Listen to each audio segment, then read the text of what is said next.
Welcome to Bellingham Welcome. Can everybody hear me? Yeah? Okay. Welcome to Bellingham Unitarian Fellowship, fondly called BUF. We are a Unitarian Universalist congregation. Thank you for joining us in person or via Zoom.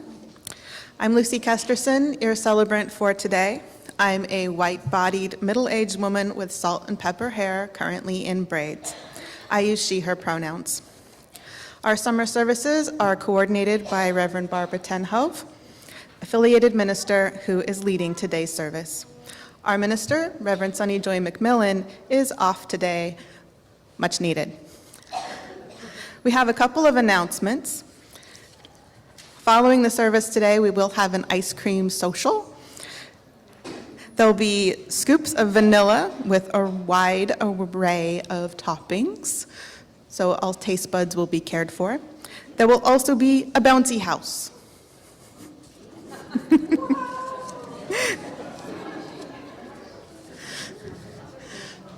Tomorrow night at 7 p.m., we will have our Teze service.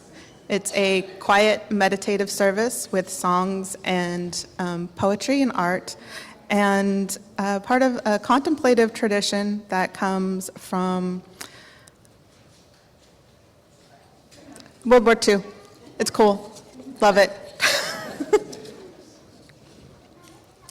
Whether you are a new or a long-standing member, please join us for the coffee conversation and ice cream social. If you are a new person here, the red cups are there so that people know you're new and are able to come up and welcome you. The children's program this summer is led by Lucy Major, and our Time for All Ages, after our Time for All Ages, which is a book today, we will sing the children to their classrooms. There's also a quiet room in the back of the sanctuary with toys and chairs where folks can listen to the service. Labor acknowledgements were begun in 2020, recognizing that land affirmations are not complete without recognizing slavery. These acknowledgements have expanded in recognition that exploited labor persists today. I personally believe, as a majority white congregation, it is important to speak our intentions for reparations aloud with the labor acknowledgement. The words are in the handout in the narthex. We acknowledge that the foundations of the United States, the state of Washington, and our most established institutions were laid on the exploitation of enslaved individuals. We admit the truth that slavery continues today through the exploited labor of people incarcerated. Furthermore, we acknowledge our nation and region continues to exploit the labor of immigrants, both voluntary and involuntary. We recognize that our country is continuously defined, supported, and built upon by oppressed communities and peoples, and that the theft of labor is the theft of collective generational progress. We express our profound gratitude to our forebears and neighbors for their enduring impact on our lives today. Together we can and must write a new story so that all may prosper in beloved community. And now let us relax, reflect, and listen as Melanie plays our prelude.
Well, good morning.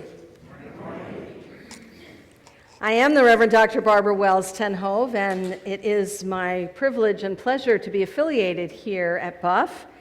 And I add my welcome to Lucy's as we gather on this first Sunday in August. I don't know where the summer has gone. Where are you, summer? It's been wonderful to see so many folks here each week filling the sanctuary, and I'm grateful to all of the people who volunteer here each week to make things run so smoothly, from ushers to the people in the sound booth. Boy, we love you, talented celebrants. Buff is so fortunate to have such a strong summer program, and I'm glad to lend my energy and skills to keeping it so, while our beloved Minister Sonny takes a well-deserved break. Now, I am aware this morning that we are grieving the death of longtime member Nee Baumstein, who died this past Monday at the age of 99. She was always just sitting right over here. It's hard to see the empty spot where she usually would be. We will miss her so much, and we hope to see many of you at her memorial service on August 22nd. Now, finally, I want to acknowledge that today's service is about a topic that most of us generally prefer not to talk about: failure. And it's a companion sermon to the one I led a couple of weeks ago about brokenness. Friends, given the state of our world today, it seems like talking about hard things kind of makes sense. So thanks for coming here today to explore it with me.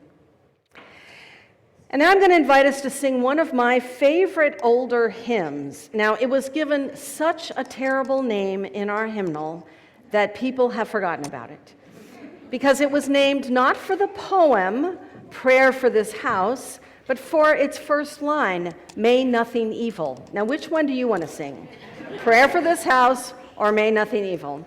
So I took the prerogative of giving it back its better title.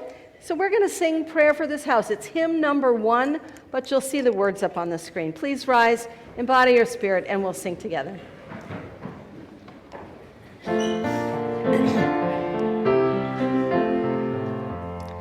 May nothing evil cross this door, and may ill fortune never pry about these windows. May the roar and rain go by.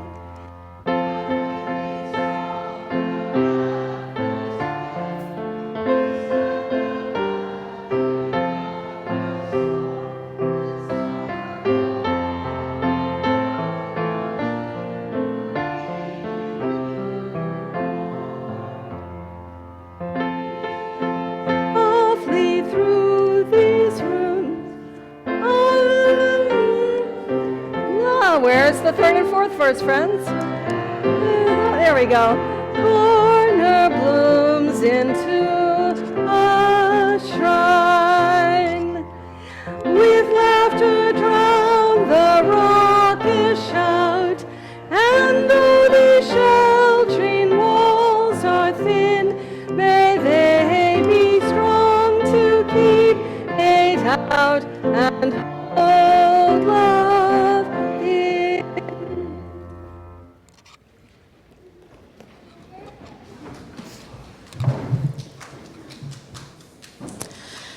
As today's topic is failure, I've reflected on my own failures.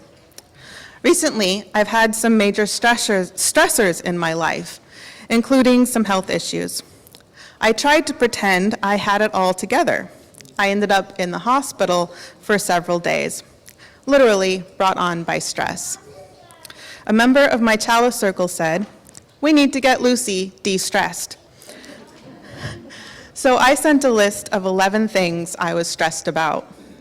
They rallied around me, and I feel so much love and kindness. They gave me compassion, which has helped me have compassion for myself. Failure unites us. Failure makes us relatable. Everybody fails.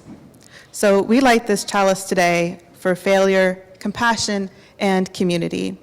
May we hold this in our hearts and feel its truth.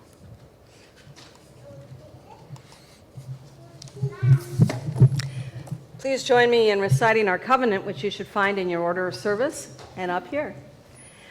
Love is the spirit of this fellowship, and service gives it life. Celebrating our diversity and joined by a quest for truth, we work for peace and honor all creation. This is our covenant. Oh, I'll get it for you.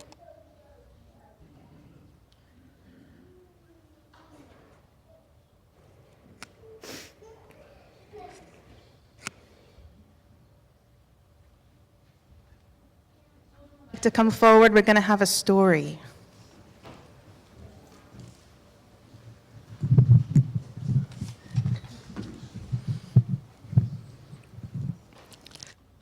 First of all, has anybody ever made a mistake? Maybe. Yeah, because we all make mistakes. Today's book is called The Book of Mistakes. It's the first book by an author from Olympia called Corinna Lucan.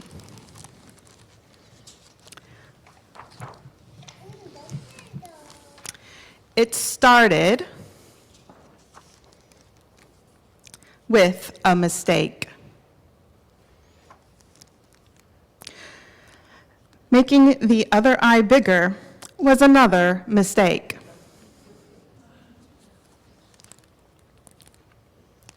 But the glasses, they were a good idea.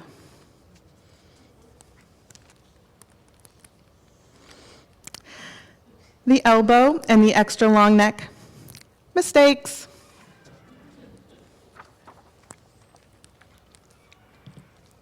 But the collar, ruffled with patterns of lace and stripes, that was a good idea. And the elbow patches, they were a good idea too.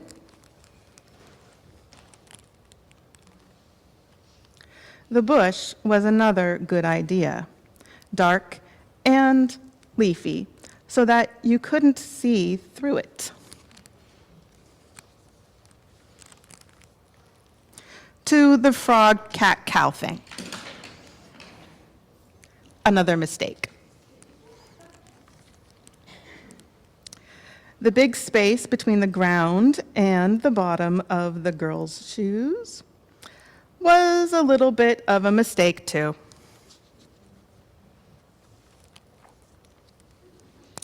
But the roller skates, those were definitely not a mistake.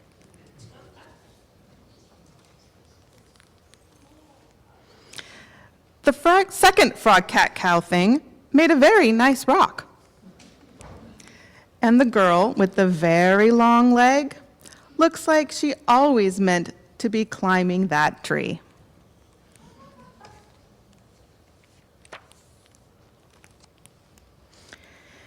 Even the smudges scattered across the sky look as if they could be leaves, like they'd always wanted to be lifted up and carried. And what about the girl?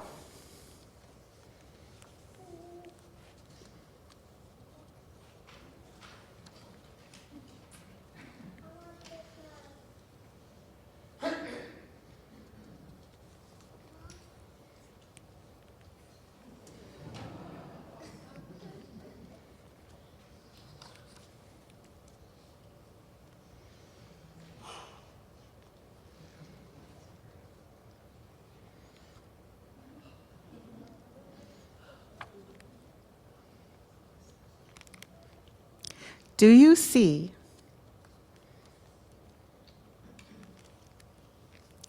how with each mistake,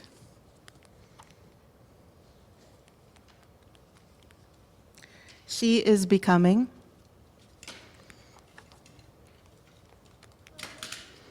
Do you see now what she could be, who she could be?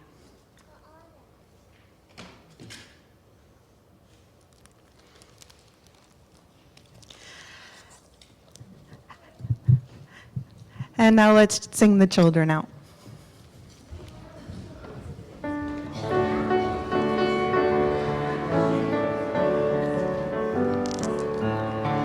hold you in our love as you go. May your heart be at peace as you go. To nurture the spark of your precious life, we hold you in our love as you go. Thank you for that terrific story. It was hard for me to see all the pictures. I hope you all got a chance to see them. So each month, Buff takes a special collection for an organization that our Social and Environmental and Justice Committee chooses. There's a process by which they choose organizations that support the values that we share. And once a month, we get to hear from the collection takes place all month long, but once a month we get to hear from someone from that organization. And we're very fortunate today to have David Ellsworth Keller, who's a part of the Kulshan Land Trust, who's going to come and tell us just a little bit about their organization, and then we'll follow that with an offering.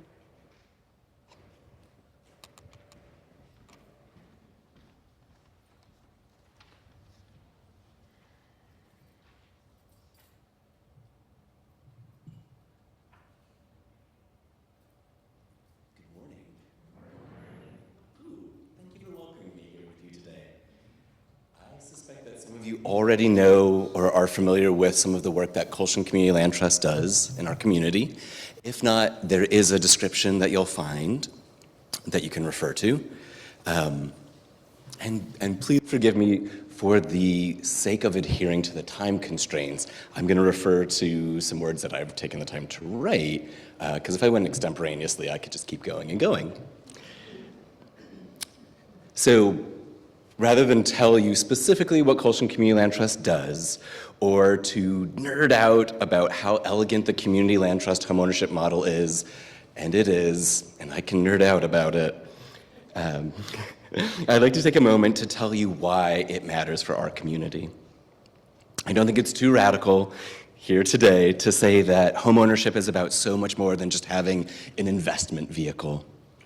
Homeownership can mean knowing that your kids won't have to change schools because the rent went up or the landlord didn't renew your lease. Homeownership can mean taking the time and the energy to finally plant the garden of your dreams, maybe even some perennials, because you know that you're going to be there year after year to watch them bloom. Homeownership can mean getting to know your neighbors in a deeper way, serving on a school PTA or committee, being able to quit your second job because your housing payment is more affordable and more predictable.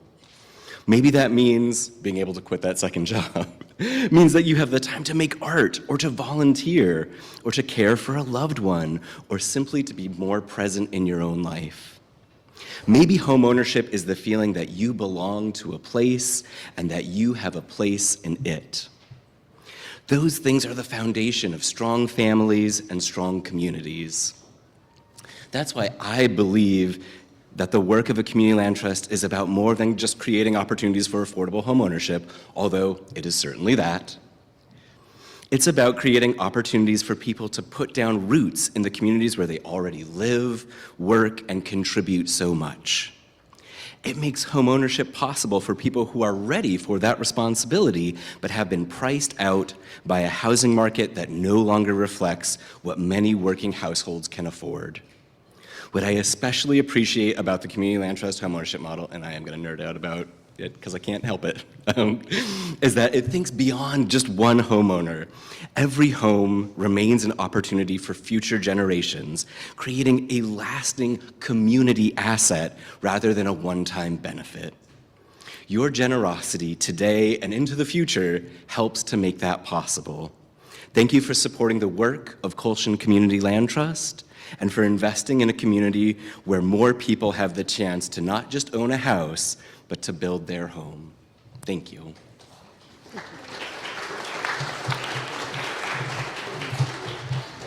Thank you so much, David. It's really important, the work that's being done.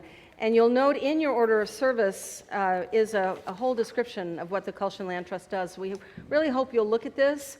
And if you've been thinking about putting, $10 in the basket as it passes, maybe put 15. Or if you were thinking 20, maybe put 30, because this organization makes such a difference in people's lives. Everything that goes in the plate will be given to Kulshan Land Trust unless you memo a check that you want it to go to the church for some other reason. You can also give online, and our Zoom folks are familiar with that, some of the ways you can give. So, as our ushers come forward to receive the offering, I hope you'll be as generous as you can be today as we listen to Melanie play a beautiful piece by Dvorak.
Thank you, Melanie.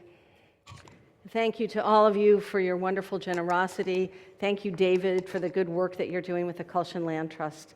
It's really remarkable, the amazing things we can do when we come together in community, try to make this world a better place. But sometimes I find that the only thing I can do is to just feel my feelings about what's going on and send love into the world. And one way to do that is through prayer. And prayer can challenge people. And we're going to have a service about prayer in a couple of weeks that I hope you'll come to.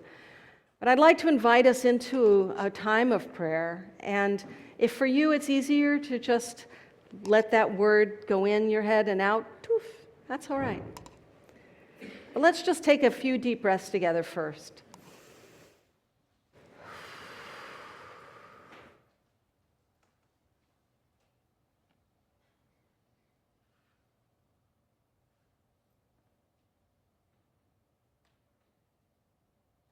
And as we center ourselves, let us bring into our hearts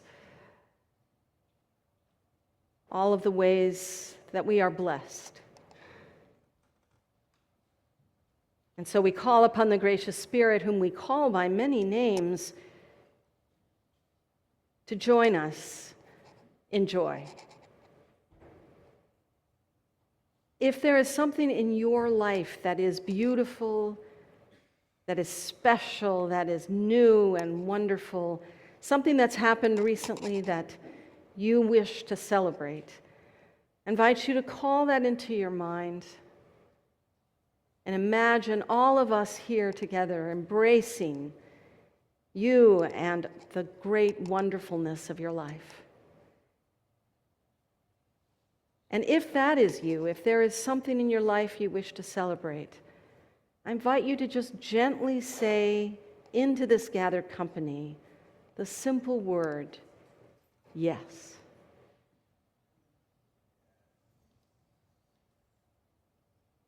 Yes. And let's say it again, yes. And let that yes lead to a thank you. It has been said that if there is only one prayer, it should always be thank you. So thank you to the universe, thank you to the Spirit, thank you to community, friends, and loved ones. Thank you.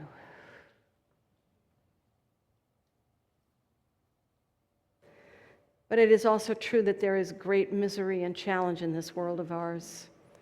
People we love are hurting, people we love have died. There are fires burning, literally and figuratively. If there is someone or some place or something that you are holding in your heart because it hurts and you are concerned and worried, imagine once again the arms of this community reaching out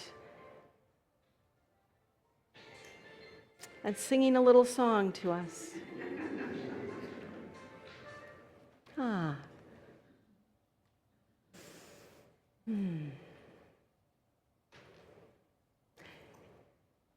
Once again, bring those names and faces to your heart and to your mind of people and places that may need our loving support. And if you're willing, I invite you to say the name of that person or of that place or that issue that you wish to bring into the circle of care here. If you're willing, I invite you to speak it now. Karen, David, Monty.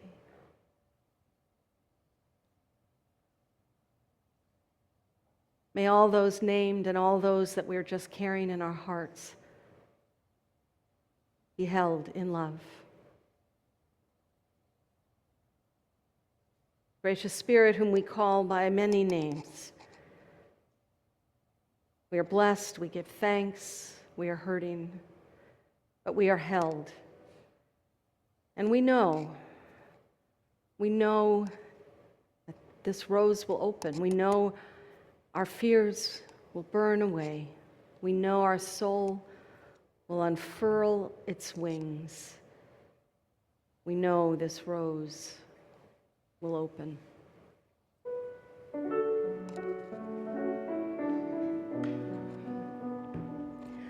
I know this rose will open.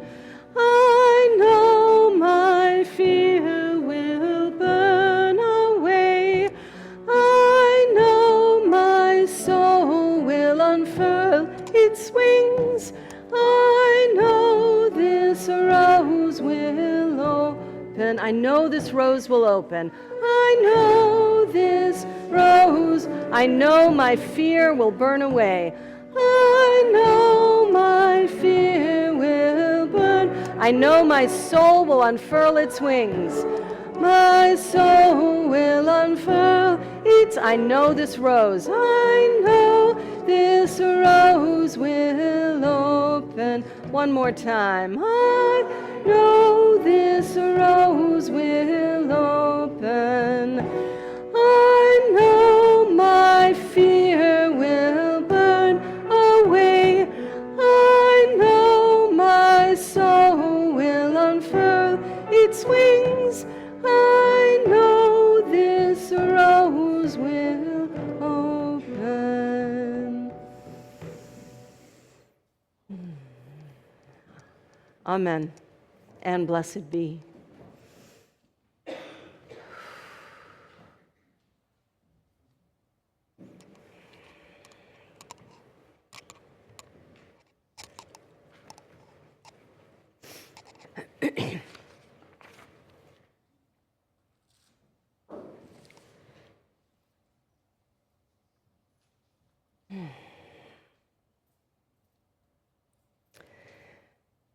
So I come from a pretty high-achieving family.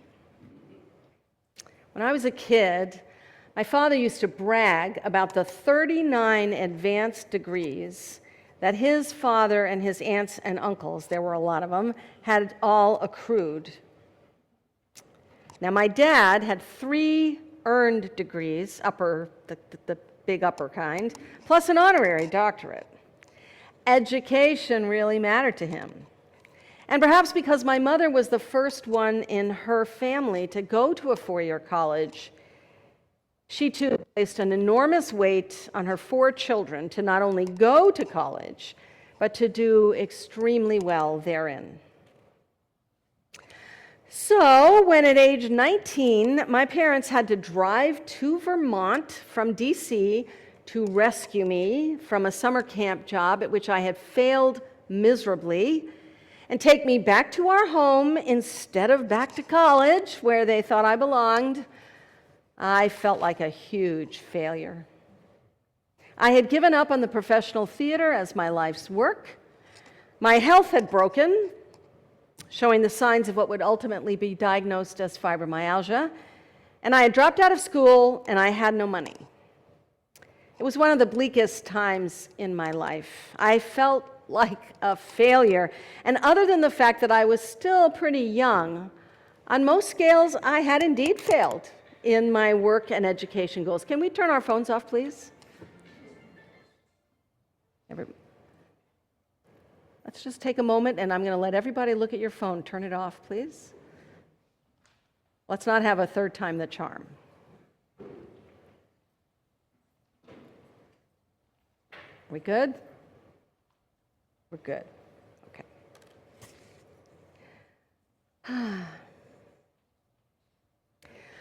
Now, I expect if we were to go around the room this morning, we would hear many stories not unlike my own. Now, I was 19 when I had my first real experience of failing. And perhaps you were a bit older or perhaps a bit younger, but odds are most, if not all of us in this room, have experienced the bitter taste of failure. And if you were like me, you probably felt terrible about it.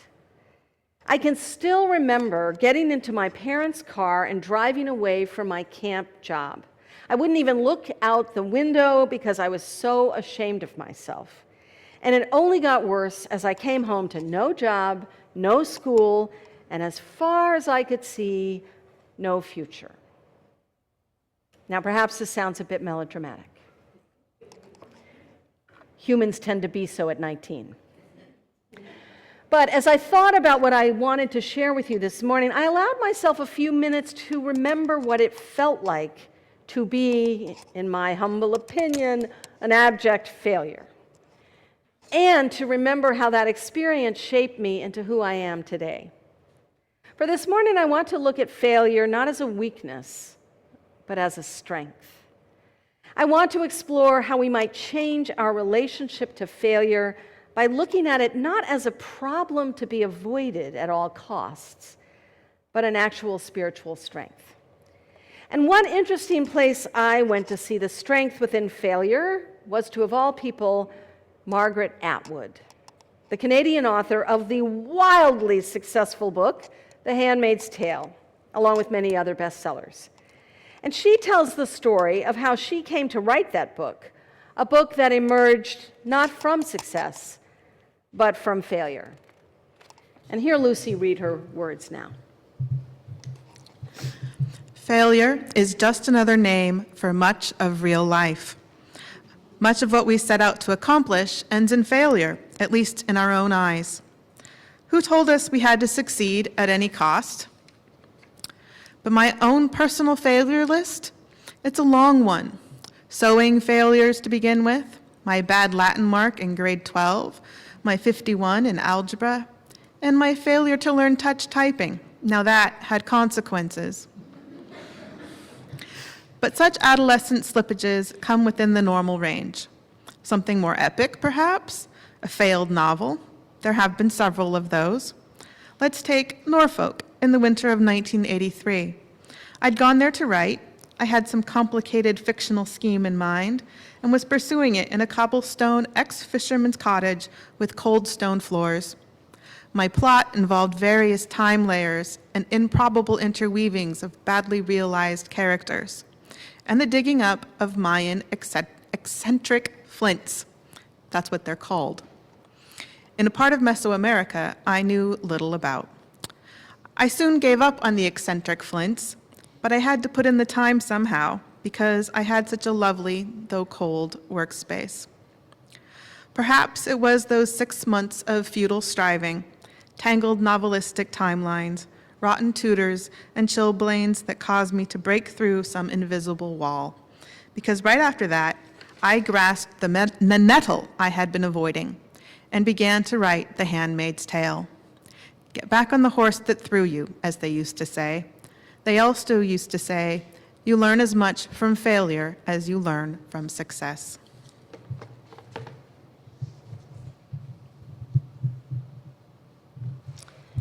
Well, that statement by Margaret Atwood is terrifically true. Falling off a horse, then getting back on, is a powerful reminder of the challenges and blessings of making mistakes.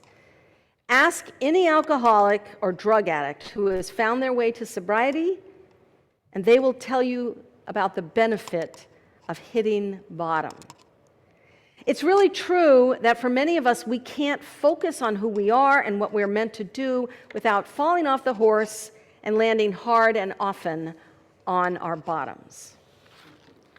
Now, while my moment of failure carried within it the safety valve of parents who loved me and were willing to take me home, it was certainly true that my 19th summer knocked me down hard.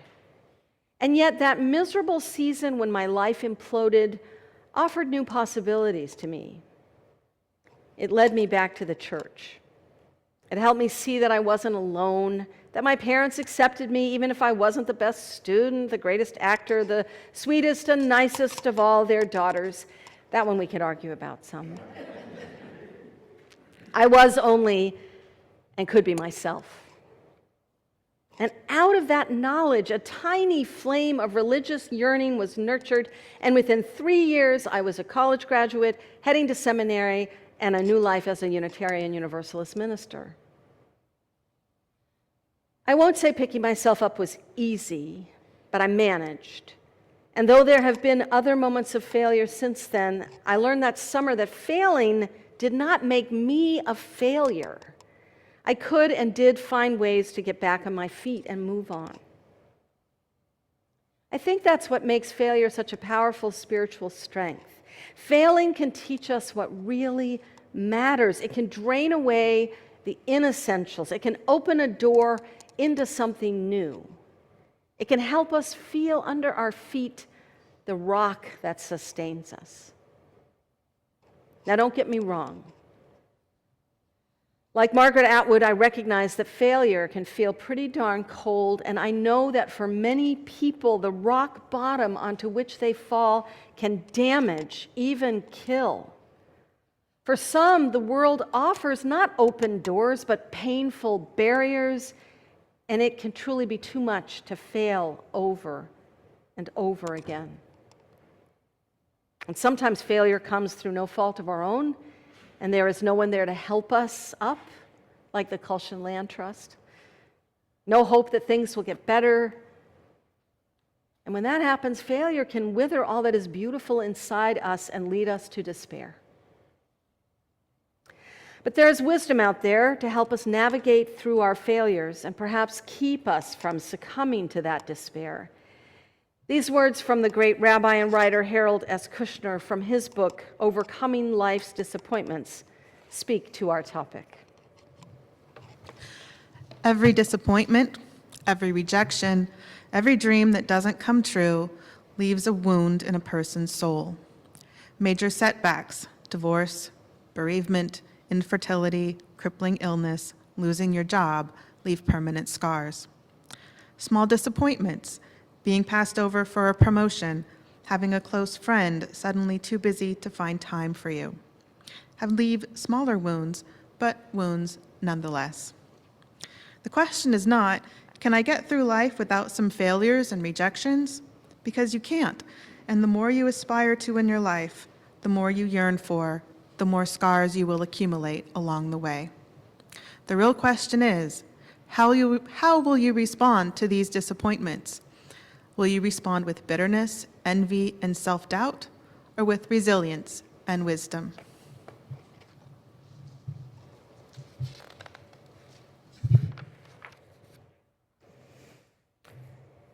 Kushner really nails it, doesn't he?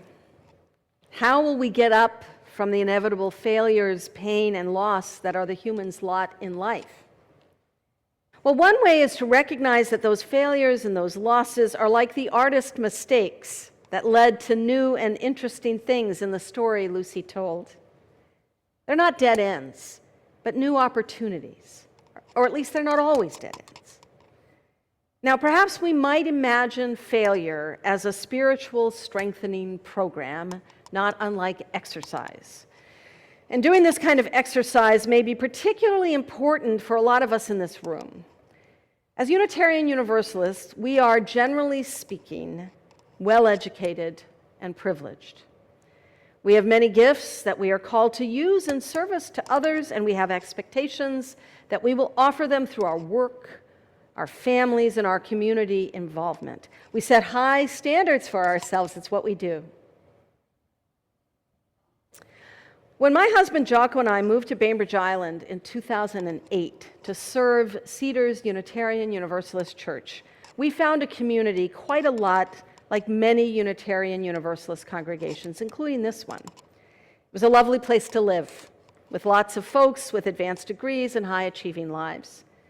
So it didn't surprise me when I heard them speak an affirmation each Sunday that assured the people saying it that they would, and they said this every Sunday, take good care of the earth, treat all people kindly, and live lives full of love and goodness, because that is how we will all become the best people that we can be. What a grand and glorious dream. I found their repeating of this affirmation interesting, not because I didn't share some of their highfalutin dreams of how to build a better world. It was more because I was partly responsible for bringing a version of that affirmation to the region. When in 1985, I started my ministry at East Shore Unitarian Church in Bellevue, Washington, and introduced those words to the community there. But the original version, written by that famous person Anonymous, included a very important word that went missing in the version Cedars used. In the original, the word try was in there. We were to try to live lives full of love and goodness, not simply live them. Removing that little word makes a world of difference, doesn't it? I mean, trying challenges but does not promise success. Remove that verb and you make failure impossible. And yet failure is always possible. There is no way we cannot, at least occasionally, fail to live up to such wonderful ideals. I mean, how in the world can we always live lives full of love and goodness? How can we always take care of the earth and be kind to every person we meet. I mean, looking at our own covenant here at Buff, how can we always work for peace and honor all creation? We just can't do it. It's impossible. We will definitely fail. Right? Yeah. How many of you have done all that every single day, all the time? But I don't think it's so bad to fail. I don't think it's so bad to fail. Learning to fail is a crucial lesson in becoming human. It's a bit like learning to fall is for an athlete or a dancer. If you can't learn to fall with grace, you're going to get hurt far more frequently than if you can allow yourself to hit that rock bottom with your feet underneath you instead of landing head first. But how do we learn to accept failure as inevitable, yet not let it lead us to misery and despair? How do we pick ourselves up from that rock bottom and move on? Is there a spiritual practice that can help us fall gracefully, but still keep on dancing? I think the first step is to allow ourselves permission to make mistakes. And trust me, friends, this is a tough one for me. And so I really have great compassion for whoever phone it was that went off. I have been there. My phone has been the one. I'm not mad about it. Now, scientists know that mistakes are invaluable because they help us see what isn't working, what doesn't fit. Accepting our mistakes and learning from them requires humility, a willingness to say, I'm wrong, I messed up. We can start in small ways to do this, and learning to apologize is critical. But so is letting go of the tendency to beat ourselves up when those inevitable mistakes and failures occur. For the second step is to forgive ourselves for being imperfect and others for noticing. We can't let failure morph into despair. We can't let our own recklessness or stupidity or boneheaded ignorance, those lovely qualities that led us to screw up in the first place, we can't let them have the final word. We can and should, yes, learn from our mistakes, but we can't learn from them if we let the mistake be the guiding star of our life. Some people seem to hold on to their failure to justify everything else bad that they or others do that follows, unable or unwilling to learn from their mistakes, ask forgiveness, and move on. Failure is only a strength if it leads us toward better choices, kinder motives, and deeper hope. Finally, a powerful spiritual practice that can emerge from failure is an ability to say yes to life and to love and to hope, even when we know that we will make mistakes over and over again. We will fail over and over again. We're human. Recognizing that failure is not a description of who we are. I'm a failure. But a verb. I failed. We fail. But that does not mean we are failures. We are human. We make mistakes. We fail. We ask forgiveness. We try again. We move on. Repeat. If we can see our failings and our mistakes as tools that guide us toward making better decisions and not as weapons to beat ourselves and others up with, we have the potential to, as the wise Rabbi Kushner reminded us, respond not with bitterness, envy, and self-doubt, but with resilience and wisdom. I wish it were easy. I wish we could learn as much from the blessings of life as we do from the hard and sometimes bitter challenges that face us all.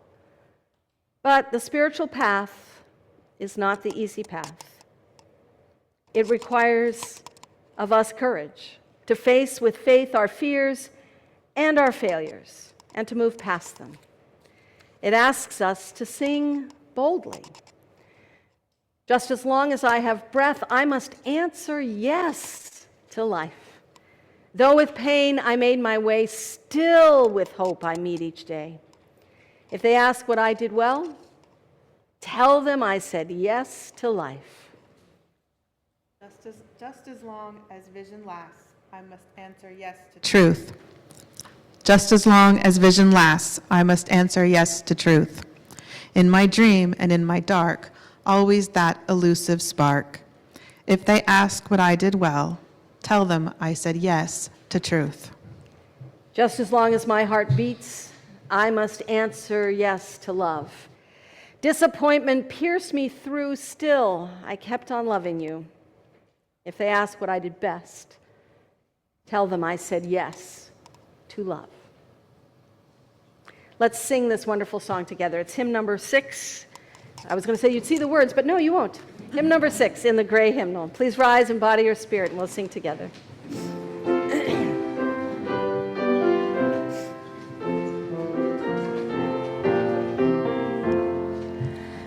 Just as long as I have breath, I must answer yes to life. Though with pain I make my way, still with hope I greet each day. If they ask what I did well, tell them I said yes to life. Just as long as vision lasts, I must answer yes to truth. In my dream and in my dark, always that elusive spark. If they ask what I did well, tell them I said yes to truth. Just as long as my heart beats, I must answer yes to love. Disappointment pierced me through, still I kept on loving you. If they ask what I did best, tell them I said yes. Please remain standing for the closing words. Standing on the bedrock of life, may we remember that we are more than our mistakes, even as we are challenged to learn from them. Recognizing our imperfections, may we never stop trying to become the best that we can be.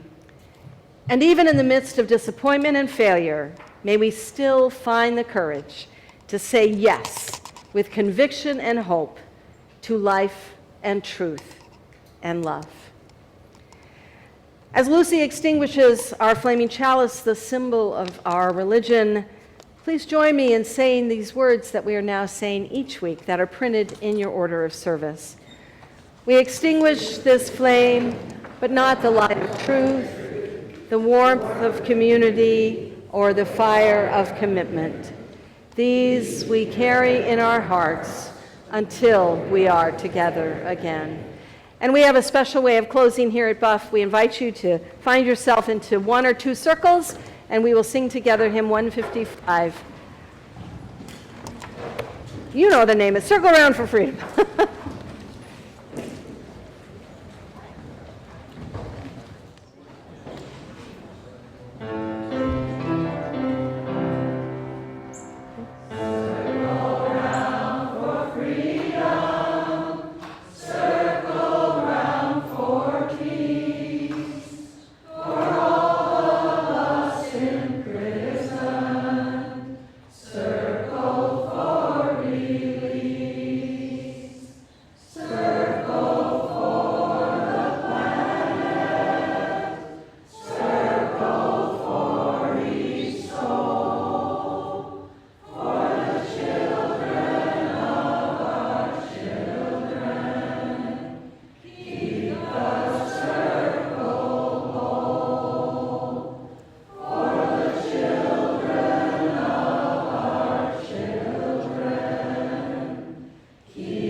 Mm.